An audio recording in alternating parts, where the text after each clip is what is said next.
আজকের ক্লাসে খুব তাড়াতাড়ি তুমি কিভাবে একটা 2 অঙ্কের সংখ্যার বর্গ নির্ণয় করতে পারবে একদম কয়েক সেকেন্ডের মধ্যে। দেখো প্রথমে এটা নিয়ে আসছি, ধরে নিলাম 13 স্কোয়ার। কী করবো দেখো, 3 স্কোয়ার কত হয় 9, 9 বসিয়ে দিলাম। এবারে গুণ করো 1 3 2, তাহলে 1 3 3, 2 6 বসিয়ে দিলাম। আর 1 স্কোয়ার হচ্ছে 1। দেখো এটা হচ্ছে অ্যান্সার। স্কোয়ার করবো 8 স্কোয়ার কত 64 এর 4 নিয়ে হাতে 6 আছে। এবারে মাল্টিপল করো 1 8 2 করলে হচ্ছে 16 16 আর 6 কত হবে 22, 2 হাতে রাখলাম 2। এবার 1 স্কোয়ার কত 1 আর 2 তাহলে 3। দেখো 18 স্কোয়ার পেয়ে গেলাম কত 324। আবার দেখো যদি বলো 24 স্কোয়ার, দেখো 4 স্কোয়ার কত 4 স্কোয়ার হচ্ছে 16, 16 এর 6 হাতে 1।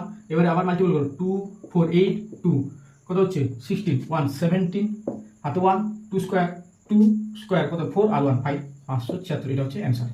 আবার দেখো আরেকটা লিখছি 31 স্কোয়ার, 1 স্কোয়ার 1 বসিয়ে দিলাম। এবার গুণ করো 3 1 2 গুণ করলে কত হবে 6 আর এটা 3 স্কোয়ার 9। এটা একটা